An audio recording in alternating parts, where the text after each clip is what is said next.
Through the merit-based approach, reform processes have a profoundly transformative effect in the candidate countries. Leaders are expected to hold a discussion on the way forward. Yesterday, we adopted presidency conclusion on enlargement, supported by 26 member states. Unfortunately, we were not able to reach council conclusion as one member country was blocking for this. Leaders will also discuss migration, as they take stock of progress made in this area. During the Danish presidency, we have prioritized tackling irregular migration and ensuring effective control of the EU's external borders, work that has now borne fruit. At last week's Justice and Home Affairs Council, we were able to establish general approaches on 3 legislative files: the regulations of safe country of origin and safe third country and returns. We are now ready for trialogue this week. We also managed to reach an agreement on the Council implementation decision establishing the first annual solidarity pool following long negotiations. This agreement comes only 6 months after the June European Council encouraged us to intensify work on these topics, and it is one example of how the Danish presidency has aimed to ensure strong and swift follow-up to the European Council this past semester. Over the past 6 months, the Danish presidency has worked for a strong and resolute European Union that takes responsibility for its own security and for strengthening its competitiveness. In this context, we welcome the leaders' planned discussion on the geo-economic situation and its implications for the EU competitiveness. Earlier this year, leaders addressed their internal dimension of increasing our competitiveness, notably through simplification. In this context, I want to highlight the agreement we reached with the European Parliament last week to simplify the directives on corporate sustainability reporting and corporate sustainability due diligence by reducing the reporting burden and limiting the trickle-down effect of obligations on smaller companies. And I am very happy that the agreement was voted through this Parliament yesterday.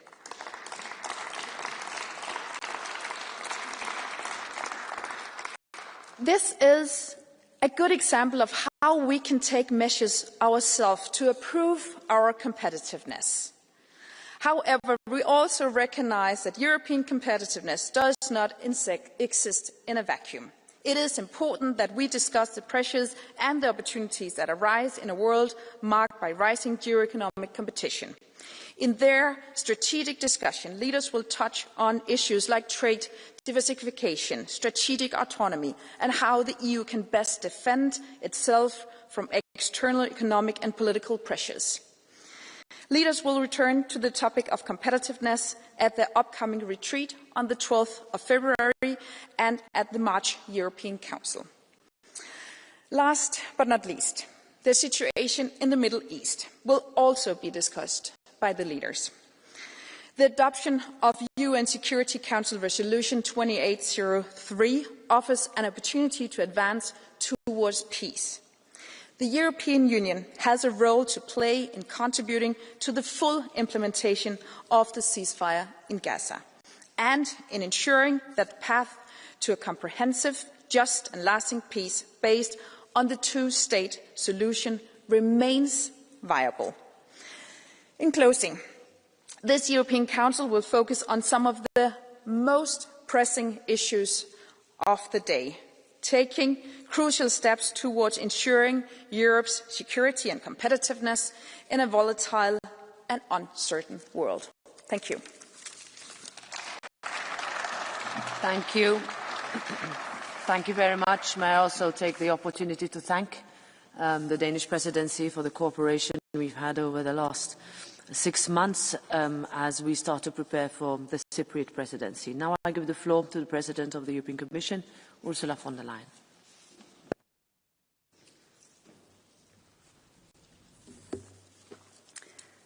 President Metsola, dear Roberta, Minister Bjerre, honourable members. This week's European Council is about facing the reality of the moment, the reality of a world that has become dangerous and transactional, a world of wars, a world of predators. The reality of this world means we Europeans must defend ourselves and we must depend on ourselves. We have been living in this world for some time, even before the biggest wake-up call of all, that was Russia's illegal invasion in Ukraine in February 2022. Yesterday's peace is gone. We have no time to indulge in nostalgia. What matters is how we confront today. We cannot afford to let the world views of others define us. None of us should be shocked by what others say about Europe. But let me say this. It would not be the first time that assumptions about Europe were shown to be outdated. It would not be the first realization that the post-war world order is changing beyond recognition. The national security strategy is right to say, and I quote, Europe has been losing share of global GDP down from 25% in 1990 to 14% today. End of quote. But what is not written is that the figures for the United States are on the same path. The United States has been losing share of global GDP from 22% in 1990 down to 14% today. So this is not a story of an economy on one side of the Atlantic or the other. This is the story of the shift in the world economy. If you take China alone, their share of global GDP went up from 4% in 1990 to 20% today. And this is why the United States has been clear for some time about its shifting strategic interests and priorities as China rises. The point I am making is this strategy is not the cause of the disruption that Europe is facing in the world. It is a symptom of the reality of today's world. So our task at this week's summit is to show that we are focused on our own strategy and our own interests and our own priorities.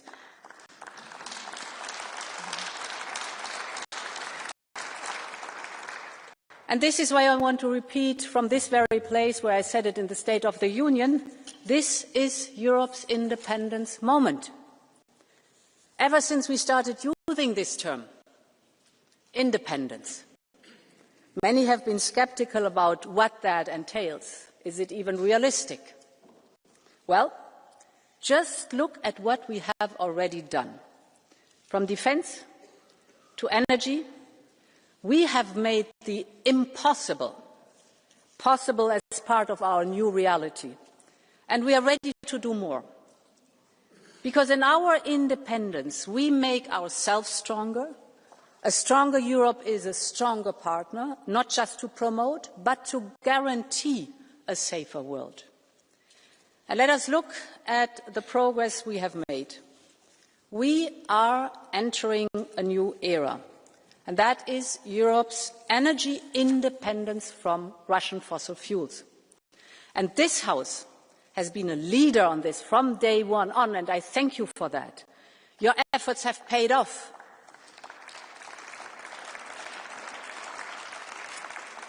Your efforts have paid off because, thanks to REPowerEU, Russian gas imports, so LNG and pipeline, are down from 45% at the beginning of the war to 13% today.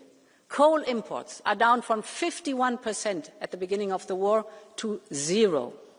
And crude oil from 26% at the beginning of the war to 2% today. All this means We are going to phase out Russian fossil fuels for good and forever.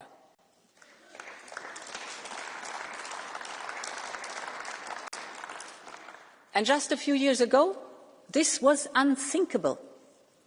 But we acted, and we earned our independence from Russia. This is not a coincidence. This is hard work that we've done together. And this is hard work that was driven by what makes us European, our sense of purpose, our union, our political will.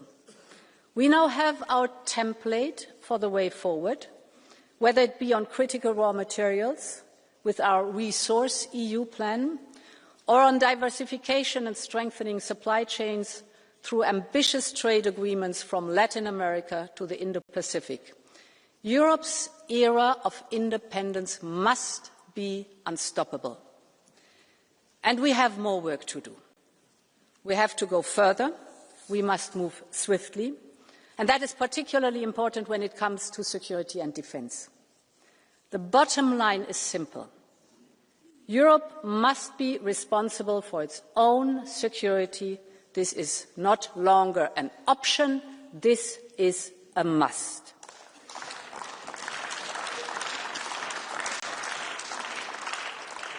And we know the threats that we face, and we will confront them. This means we need to be ready. We have to develop and deploy new capabilities so that we can fight a modern hybrid war. Here again, we are moving mountains. After decades of underinvestment, we are turning a corner. We're transforming our defence industrial base into one that can deliver cutting-edge technologies and fast mass production in the cauldron of war. This year, we have done more for defence than in the last decades. Over the last 10 years, we invested €8 billion in the defence fund. This year, we enabled up to €800 billion of investment till 2030. And we have seen how oversubscribed our SAFE programme has been, with the demand from 19 member states, fast outstripping the €150 billion on the table.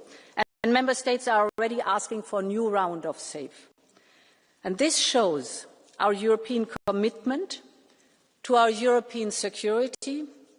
And honourable members, this surge in defence is not only on defence, we all know it. It is about our freedom, it is about our prosperity, and it is about our independence.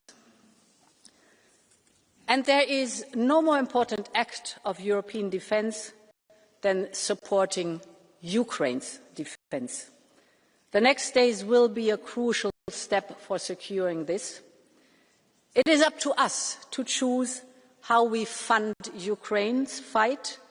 We know the urgency, it is acute, we all feel it, we all see it, because just as peace negotiations are stepping up, so is intensifying the Russian barrage of attacks.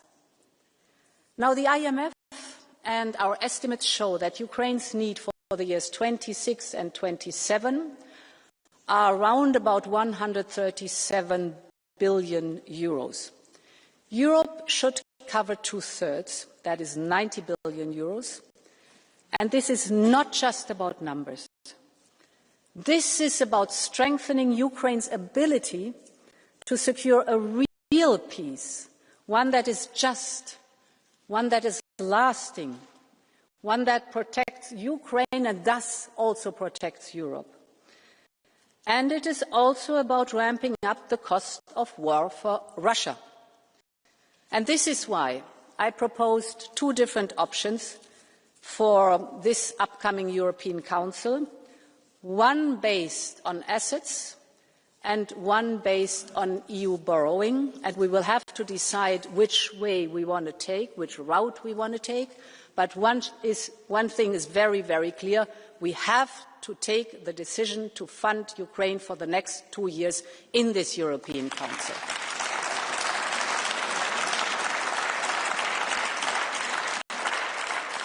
And we have already done one very important step.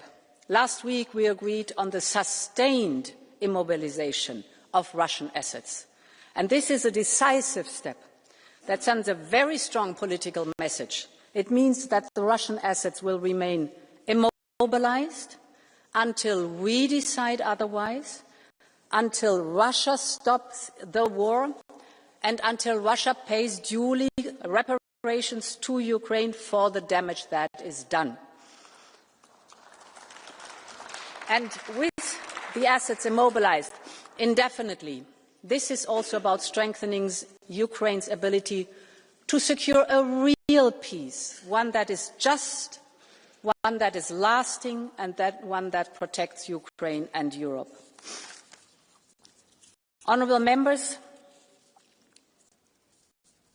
we also have to agree this week on the topics that have been mentioned by Minister Bjerre.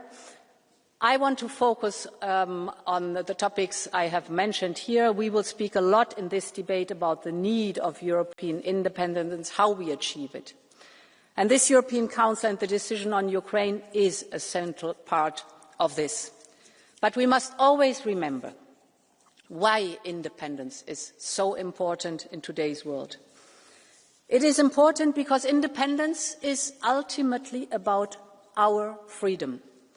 The freedom to decide and to make laws for ourselves, the freedom to act however we want, to pursue our own interests and our own partnerships, the freedom to vote for whoever we want without being pressured or subjected to a torrent of manipulated information, the freedom to choose diversity, to choose democracy. But above all, it is about the freedom to live the way we want, and that is the European way of life. And our cultures and our traditions are so distinct and so central to our way of life, and this is what binds us together. And when we are united, we made the experience, then we are unstoppable. And I'm deeply proud of this. Our differences do not divide us. We celebrate our different cultures. They connect us as Europeans. And the pride we have in Europe is what connects us. So, as we look ahead, I urge you to be confident in what we can achieve in our quest to be a strong, independent Europe. Thank you, and long live Europe. Thank you very much, President of the Commission. And now the first round of political group speakers, starting with the President of the EPP Group, Manfred Weber. Sehr geehrte Frau Präsidentin Metsola, sehr geehrte Frau Präsidentin von der Leyen, liebe Vertreterin vom dänischen Ratsvorsitz, meine sehr verehrten Damen und Herren, liebe Kolleginnen und Kollegen, eine wichtige, eine historische Woche steht vor uns. Und das Erste, was zu sagen ist, sind die Entwicklungen zur Ukraine. Ich möchte einfordern, dass dieser Europäische Rat bei der Frage der Finanzierung der Ukraine nicht scheitern darf. Es wäre ein historisches Versagen, wenn es kein Ergebnis gibt. Und ich möchte ausdrücklich unserer Kommissionspräsidentin Dank sagen für die Alternativen, die sie vorgelegt hat. Auch aus Sicht unserer Fraktion der Europäischen Volkspartei greift das Prinzip, dass der Verursacher dieses Krieges, dieser Schäden auch für die Folgen gerade stehen muss. Deswegen unterstützen wir die Idee, die Russian Assets zu nutzen, um die Folgekosten zu finanzieren. Und andererseits ist es ein faires Anliegen Belgiens, dass die Lasten und die Risiken dann auch von allen Europäern geteilt werden. Das ist die präferierte Lösung, die diese Woche erarbeitet werden sollte.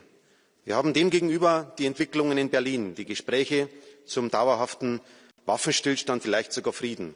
Und es ist stark, dass Europa jetzt eine Rolle spielt, dass die europäischen Spitzen eine Rolle spielen, dass Europa mit am Tisch sitzt und Zelensky unterstützt, dass er eingebettet ist in die europäische Solidarität.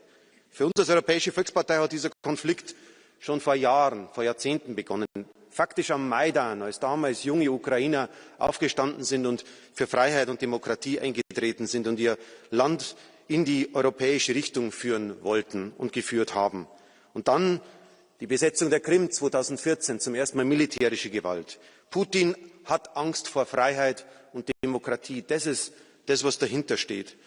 Wir haben anschließend nach 2014 als Europäer, vor allem Deutschland, Nord Stream 2 gebaut. Es kann niemand behaupten, man hätte es nicht mit Appeasement versucht. Deswegen sind alle Versuche des Appeasements mit Putin gescheitert. Das muss jedem klar sein. Der Ball liegt, wenn die Berliner Gespräche jetzt gut abgeschlossen sind, in Moskau. Und wir werden sehen, wie reagiert wird. Aber niemand, auch die Populisten von links und rechts, können behaupten, dass man es mit Diplomatie nicht voll versucht hätte. Am Ende zählt, wir werden Putin nur besiegen, wenn wir zusammenstehen und die Ukraine unterstützen. Das zweite große Thema dieser Woche ist Mercosur, das ich noch einmal unterstreichen will. Wir sind ein Exportkontinent, wir leben vom Handel.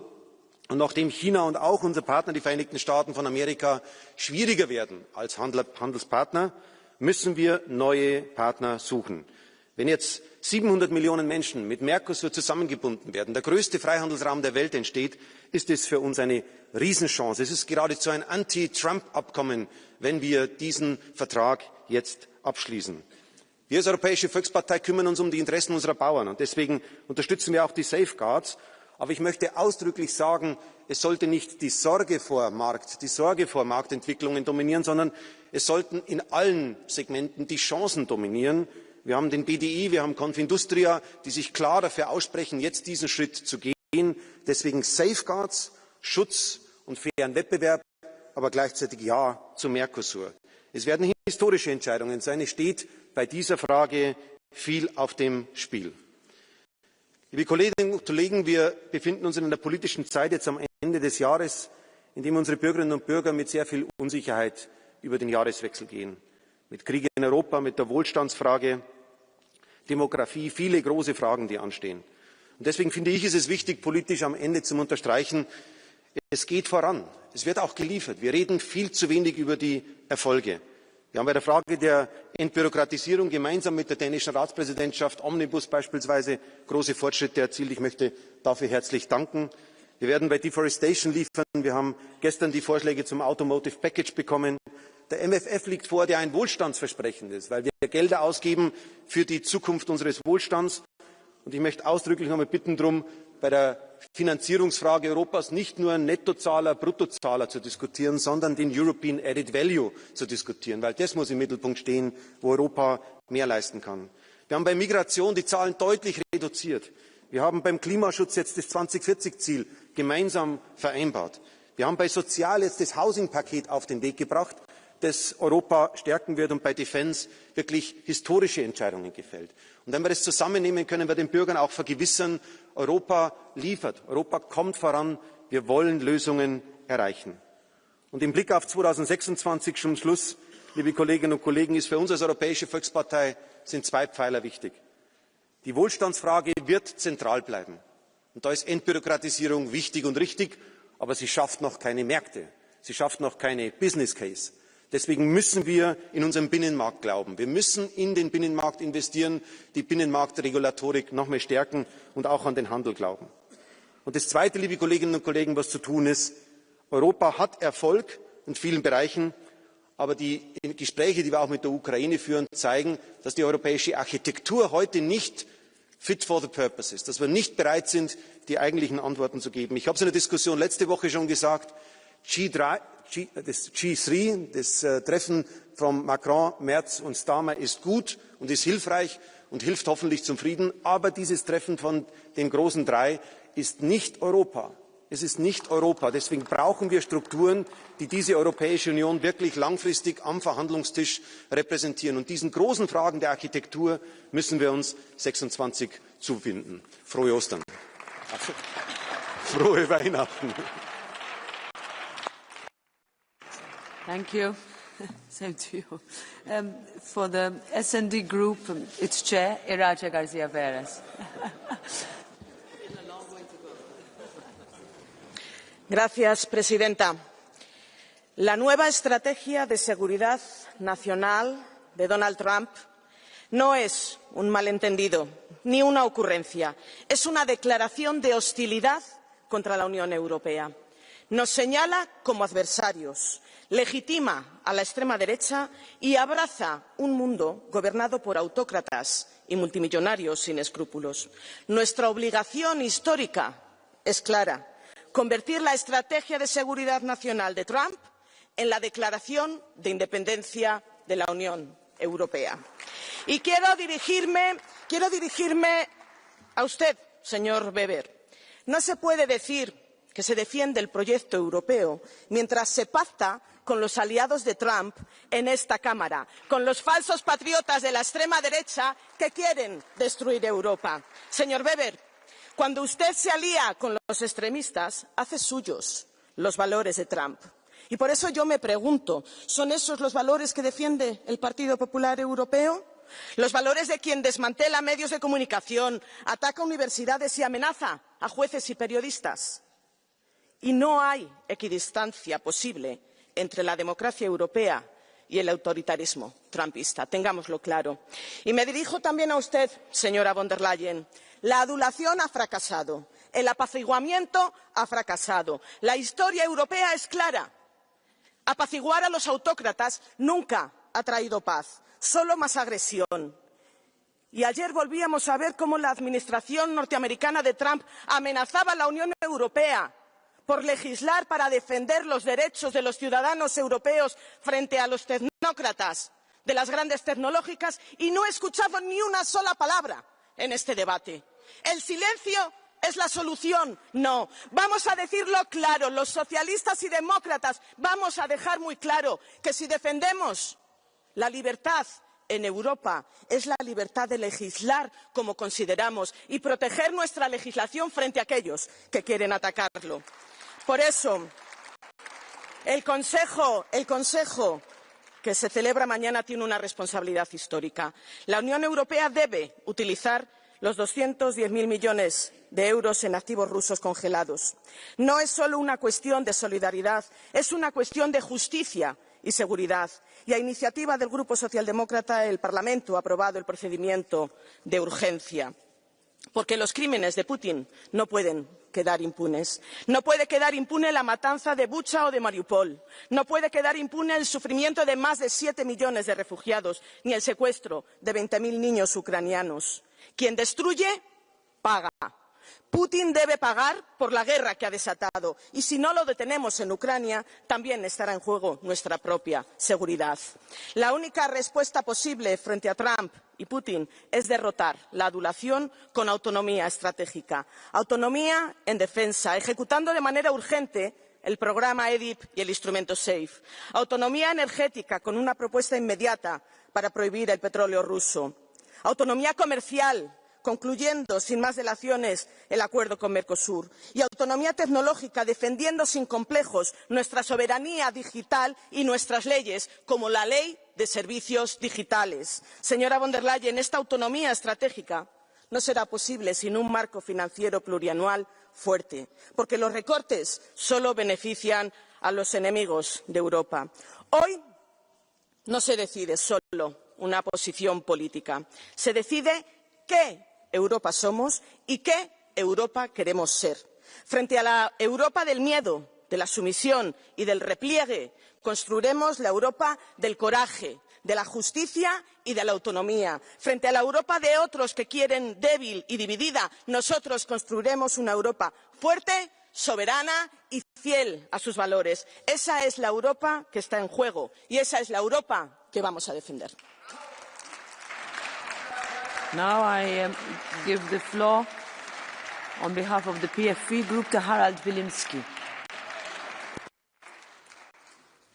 Danke sehr, meine sehr geehrten Damen und Herren. Lassen Sie mich zu Beginn über alle Parteigrenzen und Unterschiede hinweg Ihnen frohe Weihnachten wünschen. Es ist die Zeit jetzt im Jahresausklang für Besinnlichkeit und auch für Einkehr. Und vielleicht hat der eine oder andere auch die richtige Einkehr, was die Politik betrifft. Und der richtige Weg kann nur sein, Frieden anzusteuern und nicht Krieg weiter voranzutreiben. Genauso wie Herr Weber wir jetzt nicht Ostern feiern, sondern Weihnachten. Und ich glaube, das ist etwas Wichtiges, hier diese Zeit zu nutzen, den richtigen Weg dafür zu finden. Und wenn ich auf meine beiden Vorredner zu sprechen kommen, Frau Kommissionspräsidentin von der Leyen und Herrn Weber, das waren doch reine Kriegsreden. Da war doch nicht in einem Nebensatz, nicht in einer Faser Ihres politischen Wollens erkennbar, dass man hier Frieden anstrebt. Und bei aller unterschiedlichen Herangehensweise, wir haben, wenn ich die untersten Zahlen heranziehe, an die 350.000 Tote, die dieser unselige Krieg gebracht hat. Wir haben an die 2 Millionen Verletzte, wir haben Gefangene, wir haben Kinder, ja, die ihre Eltern verloren haben. Wir haben tragische Situationen. Und jetzt weiß ich, ja, es ist bei aller Notwendigkeit wichtig, Putin zu verurteilen dafür, was er gemacht hat. Ja. Nur 19 Sanktionspakete, die ins Leere gegangen sind, die nur uns Europäer getroffen haben, die diesen Krieg nicht einen Millimeter irgendwo hintanhalten können, sollten jetzt spätestens der Zeitpunkt für die Einkehr sein, einen anderen Weg zu beschreiten. Und ich freue mich, und das betrifft auch morgen den Rat, dass die Stimmen für Frieden größer, stärker und mächtiger werden. Ich freue mich, die ganzen Rufer da, vor allem aus den Renew-Gleisen. Ich würde mich einmal freuen, wenn Sie offenlegen, Ihre Depots von Rheinmetall bis BlackRock, um einmal zu wissen, warum hier manche für den Krieg sind. Ich komme zurück auf den Rat morgen. Ja. Es gibt Stimmen wie den Viktor Orban, der sich klar für Frieden ausspricht. Danke dafür. Es gibt jetzt jemanden in unserer Allianz wie einen Andrej Babiš, Ministerpräsident der Tschechischen Republik, der sich für Frieden ausspricht. Danke dafür. Es gibt einen Robert Fico, der sich für Frieden ausspricht. Danke dafür. Es gibt hoffentlich bald einen Bundeskanzler in Österreich, Herbert Kickl, der diese Allianz verstärkt. In Deutschland eine Alice Weidel, die diese Allianz verstärkt und so weiter und so fort. Ich glaube, und jetzt bin ich bei Weihnachten und beim Ende meiner Rede, nur Frieden ist ein Weg, der ein richtiger Weg ist. Krieg kann und darf niemals eine Lösung sein. Und ich erwarte mir von einem Europa, dass sich die Stimme erheben dafür, dieses Sterben zu beenden und nicht weiter Öl ins Feuer zu gießen. Trotzdem frohe Weihnachten. Okay, now I give the floor on behalf of the ECR group to its co-chair Nicola Procaccini. Prego. Grazie Presidente, Presidente von der Leyen. Ci avviciniamo a questo Consiglio europeo in un momento cruciale. Sull'Ucraina il gruppo ECR accoglie con favore l'obiettivo condiviso di una pace giusta e duratura. È importante che l'Europa lavori con gli Stati Uniti d'America. Non servono fughe in avanti solitarie, ma costruire una strategia comune che garantisca la sicurezza ucraina e la stabilità dell'intero assetto euroatlantico. La pace si costruisce con la forza della deterrenza e la lucidità della diplomazia. Sulla difesa la nostra posizione è chiara. Serve fare di più, ma serve fare meglio. Una migliore difesa europea non nasce accentrando poteri, ma coordinando gli sforzi delle nazioni, particolarmente nella spesa militare. C'è poi la difesa interna, ovvero la sicurezza dei confini, affinché l'immigrazione illegale non costituisca una bomba sociale, come vediamo troppo spesso nelle nostre città. Oggi voteremo per rendere più semplici i rimpatri degli immigrati irregolari. Ciò è necessario per spezzare il business criminale del traffico di esseri umani, ma è necessario anche per distinguere chi ha diritto di asilo perché è in pericolo di vita o perché è utile alla crescita economica europea da chi invece questo diritto non lo ha. Non è razzismo né xenofobia di cui ci avete accusato negli anni passati, ma è sacrosanto buon senso. Noi conservatori non dimentichiamo mai che la sicurezza è il diritto fondamentale che consente il godimento di tutti gli altri diritti civili. È la difesa degli indifesi, di coloro che non vivono nelle zone a traffico limitato, che tornano a casa di notte dal lavoro, che portano i figli nel parco pubblico più vicino perché non possono permettersi Euro Disney. Diceva un saggio conservatore britannico come Disraeli: assicurare la sicurezza sociale alla gente è il primo dovere di chi governa un popolo ed è ciò che intendono fare i conservatori in Europa anche oggi. Grazie. Grazie. Now the President of Renew Europe Group, Valérie Hayer.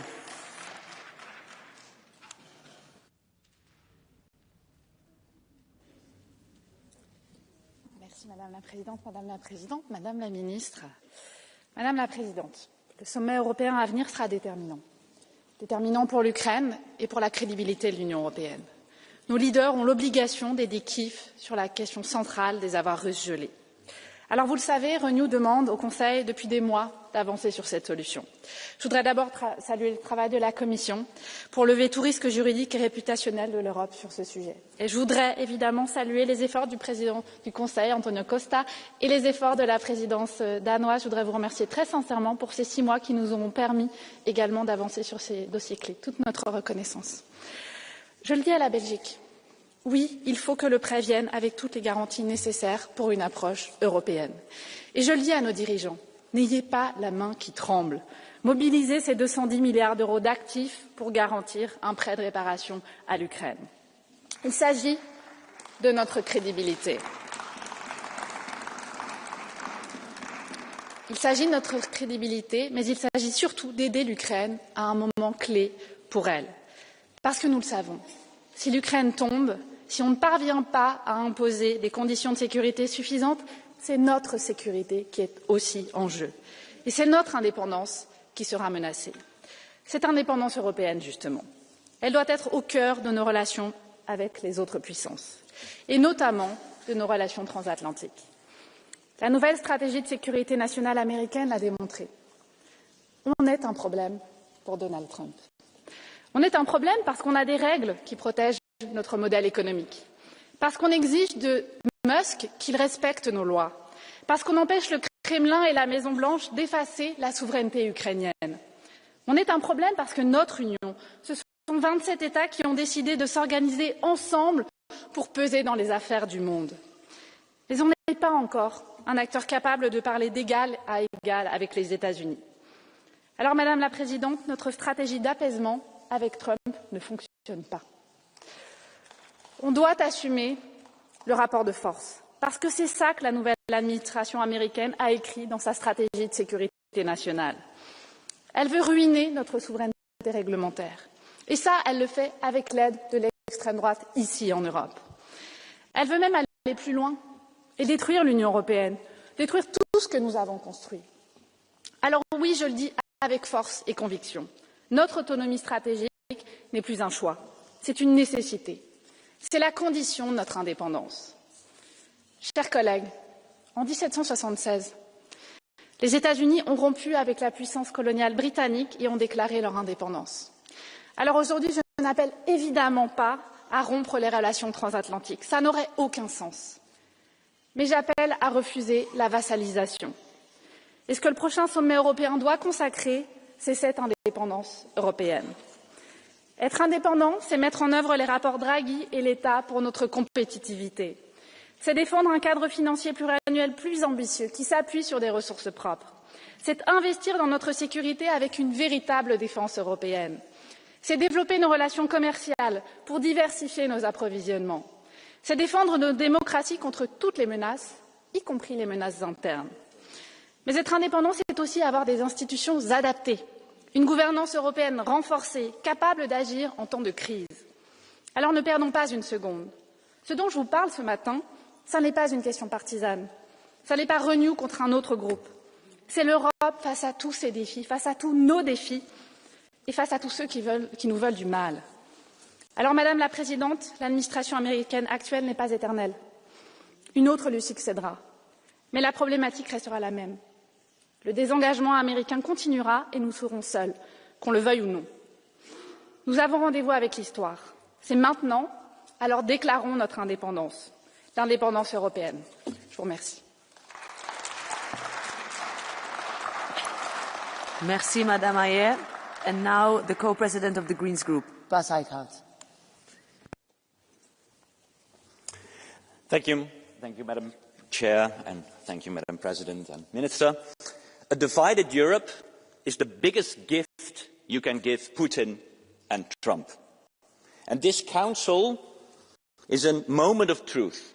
After the US national security strategy, where people are saying that this is a wake-up call for Europe. A wake-up call? The wake-up call was on the 14th of February, when G.D. Vance was exactly playing out what is now in the National Security Strategy. So this is not a wake-up call, though not the first time. We have been woken up. How many times do we need before Europe really wakes up? The US strategy is clear. It's the same like Putin's. It wants to divide Europe. It wants to weaken Europe. It is against our liberal democracies. We need to stand up and need to fight for a European sovereignty. And that means the Council needs to deliver. On Ukraine first. We need to use the Russian frozen assets. And we demand a solution and a deal in the Council tomorrow. Get it done, show solidarity and help rebuild Ukraine. But we also need serious security guarantees for Ukraine. And any long-lasting peace of Ukraine will only be there if Ukraine has a future within Europe. But we need to discuss our relation with the United States as well. Madam President, you said we need our own strategy. Well, since the February 14th, we only made ourselves more dependent on the United States. Yes, we put away our dependency of Russian gas, but we exchanged it for dependency of American gas. That is the wrong direction after the February 14th, and that needs to change. When is Europe finally going to learn? We need a strong, united, sovereign Europe. A Europe that fights for our freedom of speech, and not a speech being determined by algorithms designed by US tech autocrats. Truly implement the Digital Services Act. Our citizens deserve real free speech and needs protection from the US tech bros. But also economically, we need to be strong. It makes you think, dear EPP, when the American ambassador is applauding what you are doing with the due diligence law. That is an American agenda. An American deregulation agenda that the EPP is providing to. Be proud of that. You are serving the Trumpist agenda. And also yesterday, sorry to say, Madam President, what you did yesterday on the car regulation proposal, it's the best Christmas gift you can give China. You are throwing the European car industry under the bus. You said the future is electric, and you are right. But now you are casting doubt for our own car industry, and that's the best gift for China. The future is electric, and the only choice is, will we be part of it, or will we just import future cars? That's the choice. So therefore, Madam President, rethink your omnibus agenda, because it is a deregulation Trumpist agenda. Last point for the EPP. You promised during the elections to only work with those who are being pro-Europe, pro-Ukraine, pro-democracy. Well, you've heard the speeches of your new friends. Rethink under your Christmas tree, and not during Easter, but Christmas. Thank you. Now, I give the floor to the co-president of the Left Group, Martin Schödewan. Vielen Dank, Frau Präsidentin. Endlich nach 4 Jahren des russischen Krieges in der Ukraine scheint die Zeit der Diplomatie gekommen. Die Entscheidungen, die in diesen Tagen gefällt werden, werden die Zukunft unseres Kontinents für viele Jahre prägen. Und die Ukraine braucht dabei unsere Unterstützung. Und ja, Russland muss und soll Reparationszahlungen leisten. Doch der Weg, den Sie dafür vorschlagen, Frau von der Leyen, ist rechtlich hochriskant. Ich verstehe ehrlich gesagt gar nicht, warum die Risiken hier nicht diskutiert werden. Denn anders als bei den Zinsen auf eingefrorenes russisches Vermögen und der Vermögen kriegsbeteiligter Oligarchen waren viele Mitgliedstaaten, die Europäische Zentralbank, der Internationale Währungsfonds, russisches Staatsvermögen einzusetzen. Warum wird anstelle dessen nicht über zivile Wiederaufbaubonds gesprochen, die als Kredite an die Ukraine gegeben werden und dann mit russischen Reparationen zurückgezahlt werden könnten? Das wäre rechtlich sauber und hilft den Menschen in der Ukraine. Außerdem würde Ihnen ein Schuldenschnitt, wie ihn die Linke längst fordert, helfen an dieser Stelle. Und Sicherheitsgarantien, über die heute auch nicht gesprochen wurde, müssen natürlich in eine europäische Sicherheitsarchitektur eingebunden sein. Dafür braucht es logischerweise die Zustimmung beider Konfliktparteien und zu Ihrer Überraschung möglichst auch ein Mandat der Vereinten Nationen. Niemand redet darüber, dass wir dafür eine Entscheidung des UN-Sicherheitsrates bräuchten. Aber Krieg und Frieden auf europäischem Boden werden derzeit ja nicht in Brüssel und Berlin verhandelt, sondern in Washington und Moskau entschieden. Und das peinliche Beschwören einer transatlantischen Freundschaft, die sich für die EU doch schon längst in eine toxische Beziehung verwandelt hat, erzeugt nur noch Wut und Fremdscham, Erpressung, Demütigung, Gaslighting. Sie sagen zu allem Ja, was der Autokrat im Weißen Haus Ihnen wieder entgegenschleudert. Die EU braucht Politikerinnen und progressive Mehrheiten, denen nicht sofort die Knie schlottern, wenn Washington anruft. Das Ziel muss die strategische Unabhängigkeit der Europäischen Union sein. Und dafür braucht es mutige Investitionen in unsere Jobs und Industrie, Energie, den Digitalsektor und selbstverständlich auch in Sicherheit. Aber Frau von der Leyen, Ihr Vorschlag für den EU-Haushalt wird dem nicht gerecht. Wieder schrecken Sie davor zurück, Überreiche und Big Tech ehrlich zu besteuern, während Sie großzügig bei der Sanierung von Schulen und Kindergärten und bei der Unterstützung von sozialen Vereinen kürzen. Durch Ihre Politik hat die EU international nicht nur keine Stimme, die Ungleichheit nimmt auch immer weiter zu. So sind weder Staat noch Frieden noch Demokratie zu machen. Vielen Dank. Thank you, Mr. Schirdewan. And now for the ESN Group, Tomasz Froelich.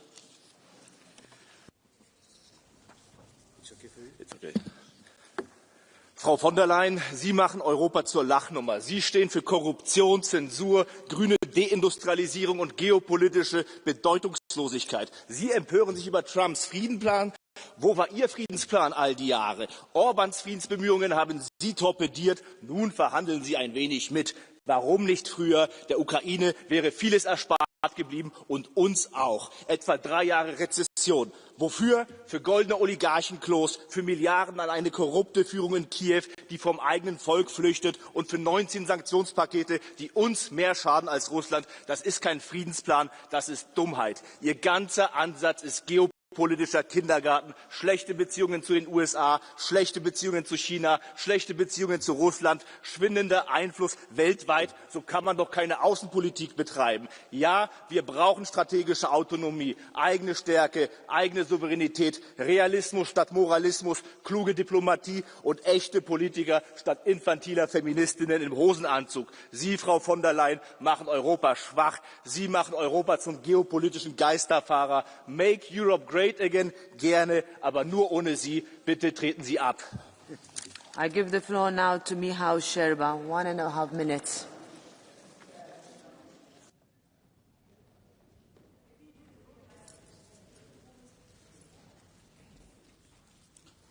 Szanowna Pani Przewodnicząca, Wysoka Izbo, Europa powinna być wdzięczna. Tak, Europa powinna być wdzięczna, bo po publikacji strategii bezpieczeństwa USA wiemy, na czym stoimy. Zapisane zostało to czarno na białym. Cel podstawowy: w każdym scenariuszu budować siłę Unii Europejskiej. Najważniejsza rzecz w tej chwili to budowa europejskiego filaru NATO.